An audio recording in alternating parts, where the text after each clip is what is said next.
नमस्कार। आज की इस वीडियो में हम बात करेंगे प्री डीएलएड प्रवेश परीक्षा 2022 में पूछे गए सामान्य ज्ञान, सामान्य हिंदी और सामान्य अंग्रेजी के प्रश्नों के बारे में। सामान्य ज्ञान से पूछा गया प्रश्न है, भारत में बच्चों की मृत्यु दर निकालने का आधार क्या है? ऑप्शन है शिशु मृत्यु दर, 5 वर्ष से कम आयु के बच्चों का मृत्यु दर, नवजात शिशु की मृत्यु दर या इनमें से कोई नहीं।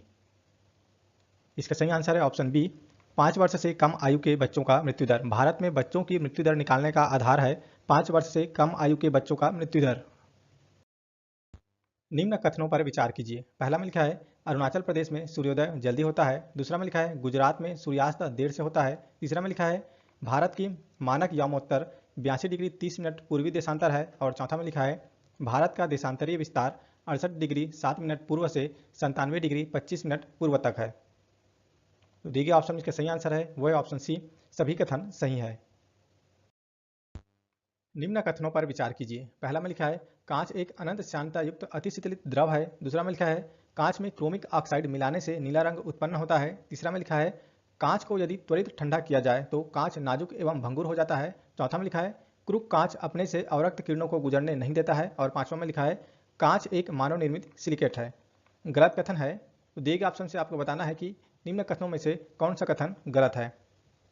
इसका सही आंसर है ऑप्शन डी, कथन 2 एवं 4 गलत है। बाकी तीनों ही कथन कांच एक अनंत श्यानता युक्त अतिशीतलित द्रव है, ये सही है। इसी तरह से कांच को यदि त्वरित ठंडा किया जाए तो कांच नाजुक एवं भंगुर हो जाता है, ये भी सही है। और कांच एक मानव निर्मित सिलिकेट है, ये भी सही है। बाकी दूसरा और चौथा जो कथन है वो गलत है। अगला प्रश्न है मानव संसाधन विकास मंत्रालय MHRD की स्थापना कब हुई? ऑप्शन है 1985, 1987, 1990 या 1992 में। इसका सही आंसर है ऑप्शन ए 1985 में। मानव संसाधन विकास मंत्रालय MHRD की स्थापना सन 1985 में हुई है। अगला प्रश्न है भारत में जनांकिकीय लाभांश का क्या अर्थ है? दिए गए ऑप्शन में इसका सही आंसर है वह ऑप्शन ए, कार्यशील आयु का गैर कार्यशील आयु जनसंख्या से अनुपात। भारत में जनांकिकीय लाभांश का अर्थ है कार्यशील आयु का गैर कार्यशील आयु जनसंख्या से अनुपात। भारत में नवीनतम राष्ट्रीय परिवार स्वास्थ्य सर्वेक्षण कौन सा है? इसका सही आंसर है ऑप्शन बी, राष्ट्रीय परिवार स्वास्थ्य सर्वेक्षण 5। भारत में नवीनतम राष्ट्रीय परिवार स्वास्थ्य सर्वेक्षण है राष्ट्रीय परिवार स्वास्थ्य सर्वेक्षण 5। भारत और बांग्लादेश के सीमावर्ती राज्य है। ऑप्शन है पश्चिम बंगाल, असम, मेघालय, त्रिपुरा, मिजोरम। पश्चिम बंगाल, बिहार, असम, त्रिपुरा, मेघालय। पश्चिम बंगाल, असम, त्रिपुरा, मिजोरम, मणिपुर या पश्चिम बंगाल, मेघालय, असम, मणिपुर। तो दिए गए ऑप्शन में भारत और बांग्लादेश के सीमावर्ती राज्य है वह है ऑप्शन ए, पश्चिम बंगाल, असम, मेघालय, त्रिपुरा और मिजोरम। वर्तमान में भारतीय अर्थव्यवस्था क्या है? ऑप्शन है विकसित अर्थव्यवस्था, विकासशील अर्थव्यवस्था, अर्धविकसित अर्थव्यवस्था या उभरती अर्थव्यवस्था। तो दिए गए ऑप्शन में वर्तमान में भारतीय अर्थव्यवस्था है वह ऑप्शन बी, विकासशील अर्थव्यवस्था। निम्नलिखित सूफी संत नक्शबंदी सूफी संप्रदाय के हैं। ऑप्शन है शेख बहाउद्दीन जकारिया, मियामीर, शेख अहमद सरहिंदी या शेख नसरुद्दीन चिराग। तो दिए गए ऑप्शन में सूफी संत नक्शबंदी सूफी संप्रदाय के हैं वह ऑप्शन सी, शेख अहमद सरहिंदी। 8वीं अनुसूची के संदर्भ में क्या सुमेलित है? पहला में लिखा है हिंदी, दूसरा में लिखा है संस्कृत, तीसरा में लिखा है नेपाली और चौथा में लिखा है अंग्रेजी। तो दिए गए ऑप्शन से आपको बताना है कि 8वीं अनुसूची के संदर्भ में सुमेलित है। तो इसका सही आंसर है वो है ऑप्शन सी, पहला, दूसरा और तीसरा, हिंदी, संस्कृत और नेपाली। भारतीय संविधान की 8वीं अनुसूची भारत की भाषाओं से संबंधित है। इस अनुसूची में 22 भारतीय भाषाओं को शामिल किया गया है। ये 22 भाषाएं हैं कश्मीरी, सिंधी, पंजाबी, हिंदी, बंगाली, असमिया, ओडिया, गुजराती, मराठी, कन्नड़, तेलुगु, तमिल, मलयालम, उर्दू, संस्कृत, नेपाली, मणिपुरी, कोंकणी, बोडो, डोंगरी, मैथिली और संथाली। इसमें अंग्रेजी भाषा को शामिल नहीं किया गया है। अगला प्रश्न है धातुओं की विद्युत सुचालक का सही क्रम है। ऑप्शन है एल्यूमिनियम, कॉपर, सिल्वर, जर्मेनियम।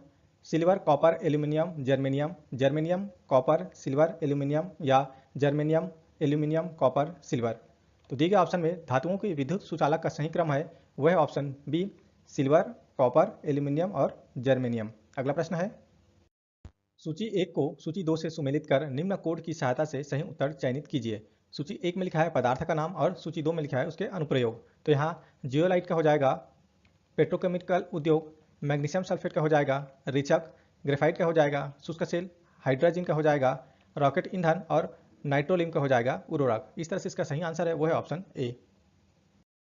मूल्यांकन का प्रयोजन है, ऑप्शन है बच्चों को डर के दबाव में अध्ययन के लिए प्रेरित करना, बच्चों को धीमी गति से सीखने वाले, होशियार, समस्यात्मक छात्र आदि वर्गों में विभाजित करना, बालक के विकास के हर पक्ष का मूल्यांकन करना या उन बच्चों को पहचानना जिन्हें उपचारात्मक शिक्षण की आवश्यकता है। तो दिए गए ऑप्शन में मूल्यांकन का प्रयोजन है वह ऑप्शन सी, बच्चों के विकास के हर पक्ष का मूल्यांकन करना। मालती माधव नामक ग्रंथ के लेखक का क्या नाम है? ऑप्शन है भवभूति, कालिदास, राजशेखर या दंडिन। तो दिए गए ऑप्शन में मालती माधव नामक ग्रंथ के लेखक का नाम है वह ऑप्शन ए भवभूति। कौन अपने मूल पद का वेतन प्राप्त नहीं करता? पहला में लिखा है उपराष्ट्रपति, दूसरा में लिखा है कैबिनेट मंत्री, तीसरा में लिखा है लोकसभा सदस्य और चौथा में लिखा है राज्यसभा सदस्य। दिए गए ऑप्शन में इसका सही आंसर है वह ऑप्शन ए पहला उपराष्ट्रपति। उपराष्ट्रपति अपने मूल पद का वेतन प्राप्त नहीं करता क्योंकि उपराष्ट्रपति जो है वो राज्यसभा का पदेन सभापति होता है, इसलिए उसे वेतन राज्यसभा के सभापति के रूप में प्राप्त होता है। अगला प्रश्न है जिला प्राथमिक शिक्षा कार्यक्रम कब लागू हुआ? ऑप्शन है 1991 में, 1994 में, 1996 में या 1999 में। सही आंसर है ऑप्शन बी 1994 में। जिला प्राथमिक शिक्षा कार्यक्रम 1994 में लागू हुआ।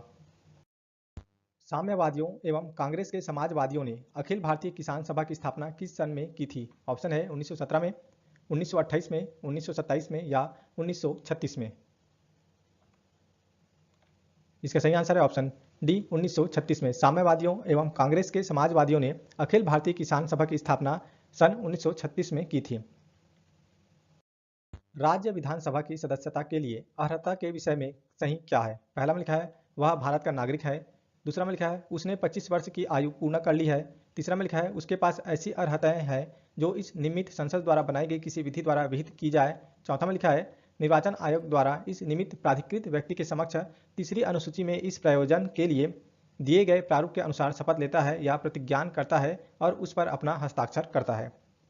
तो दिए गए ऑप्शन में इसका सही आंसर है वह ऑप्शन डी पहला, दूसरा, तीसरा, चौथा, ये चारों ही कथन सही है। अगला प्रश्न है राष्ट्रीय माध्यमिक शिक्षा परिषद की स्थापना कहाँ हुई? ऑप्शन है बीकानेर, भरतपुर, अलवर या जयपुर। सही आंसर है ऑप्शन डी जयपुर में। राष्ट्रीय माध्यमिक शिक्षा परिषद की स्थापना जयपुर में हुई है। अगला प्रश्न है निम्न में से कौन मिट्टी में ह्यूमस निर्माण की दर को प्रभावित नहीं करते? ऑप्शन है वनस्पति जात, प्राणी जात, तापमान या गठन। तो इसका सही आंसर है ऑप्शन डी गठन। मिट्टी में ह्यूमस निर्माण की दर को प्रभावित नहीं करते हैं गठन, टेक्सचर। बाकी तीनों ही ऑप्शन वनस्पति जात, प्राणी जात, तापमान, फ्लोरा, फौना और टेम्परेचर, ये तीनों ही ह्यूमस निर्माण की दर को प्रभावित करते हैं। सामान्य हिंदी से पूछा गया प्रश्न है निम्नलिखित में से प्रस्तर का तद्भव शब्द है? ऑप्शन है पाथर, पत्थर, पत्तर या पत्थर। तो प्रस्तर का तद्भव शब्द है वह ऑप्शन बी पत्थर। भारत देश महान है, इस वाक्य में प्रयुक्त विशेषण है? ऑप्शन है भारत, महान, देश या भारत एवं महान। भारत देश महान है, इस वाक्य में प्रयुक्त विशेषण है वह ऑप्शन बी महान। दिए गए विकल्पों में से सही वाक्य चुनिए। ऑप्शन है भारत में दर्शनीय स्थल अनेक देखने योग्य है, भारत में अनेक दर्शनीय स्थल है, भारत में अनेक दर्शनीय स्थल देखने योग्य है या अनेक योग्य दर्शनीय स्थल देखने को है। तो दिए गए ऑप्शन में सही वाक्य है वह ऑप्शन बी भारत में अनेक दर्शनीय स्थल है। काम काज में कोरा होना मुहावरे का अर्थ होगा? ऑप्शन है काम पूरा नहीं करना, काम जल्दी खत्म करना, काम न जानना या काम धीरे धीरे करना। तो दिए गए ऑप्शन में काम काज में कोरा होना मुहावरे का अर्थ होगा वह है ऑप्शन सी काम न जानना। वाक्य के अंगों के नाम है? ऑप्शन है उद्देश्य और उद्देश्य विस्तार, विधेय और विधेय विस्तार, उद्देश्य और विधेय या इनमें से कोई नहीं। तो दिए गए ऑप्शन में वाक्य के अंगों के नाम है वह ऑप्शन सी उद्देश्य और विधेय। लेखन क्रिया के शिक्षण का आरंभ होता है? ऑप्शन है घुंडियों से, तिरछी रेखाओं से, सीधी रेखाओं से या अक्षरों से। तो इसका सही आंसर है ऑप्शन सी सीधी रेखाओं से। लेखन क्रिया के शिक्षण का आरंभ होता है सीधी रेखाओं से। अक्षर का अनेकार्थी शब्द है? ऑप्शन है अज, आत्मा, समय या सूर्य। तो दिए गए ऑप्शन में अक्षर का अनेकार्थी शब्द है वह ऑप्शन बी आत्मा। अति का विलोम शब्द है? ऑप्शन है न्यून, अल्प, कम या नगण्य। तो दिए गए ऑप्शन में अति का विलोम शब्द है वह ऑप्शन बी अल्प।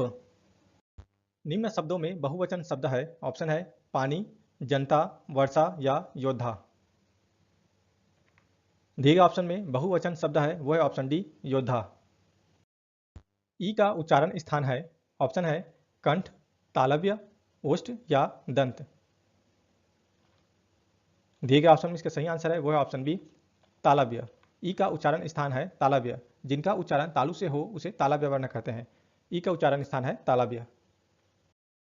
सामान्य अंग्रेजी से पूछा गया प्रश्न है, choose the correct antonyms of the given word. Keith word दिया गया है, इसका विलोम शब्द बताना है। ऑप्शन है स्ट्रेंजर्स, आउटफिट, सन या रिलेटिव। कीथ का मतलब होता है स्वजन, इस तरह से इसका विलोम शब्द हो जाएगा ऑप्शन ए स्ट्रेंजर्स। स्ट्रेंजर्स का मतलब होता है अजनबी। अगला प्रश्न है, transform the given sentence into complex sentences. Sentence दिया है we have informed her of her success, तो इसका कॉम्प्लेक्स सेंटेंस हो जाएगा option C, we have informed her that she has succeeded. Choose one of best expresses the given sentence in indirect direct speech. Sentence दिया है he said to us why are you all sitting about there doing nothing, तो इसका सही answer है वो है option C, he asked us why we were all sitting about there doing nothing. Change the voice of the sentence. Sentence दिया है we will not allow them to run away, तो इसके सही आंसर है वो है option A, they will not be allowed to run away by us. Choose the correctly punctuated sentence. तो दिए गए ऑप्शन में करेक्टली पंक्चुएटेड सेंटेंस है वो है option C, well we have finished our work for the day. Choose the correct spelling. तो दिए गए ऑप्शन में करेक्ट स्पेलिंग वाला वर्ड है वो है ऑप्शन सी, AMATEUR, एमेचर। इसका मतलब होता है अव्यवसायी। What type of sentence is the following sentence. Sentence है I have got 4 sisters and each of them is quite different from the others, तो इसका सही आंसर है वो है option B, compound sentence. Choose one word for the following sentence. Sentence दिया है a person who agrees to work for somebody in order to learn skill. इसका मतलब होता है एक व्यक्ति जो सीखने के लिए किसी के लिए काम करने के लिए सहमत होता है। इसके लिए एक शब्द है वो है ऑप्शन सी, अप्रेंटिस। अप्रेंटिस का मतलब शिक्षु या शिक्षार्थी। अगला प्रश्न है, choose the correct answer. Prediction as a sub skill is associated with, तो इसका सही आंसर हो जाएगा वो है option C, reading. Prediction as a sub skill is associated with reading. Choose the correct synonyms. Word दिया है डिफर। डिफर का मतलब होता है टालना और इसका पर्यायवाची शब्द हो जाएगा वो है ऑप्शन डी, पोस्टपोन। पोस्टपोन का मतलब भी होता है टालना। Thanks for watching. जय हिंद।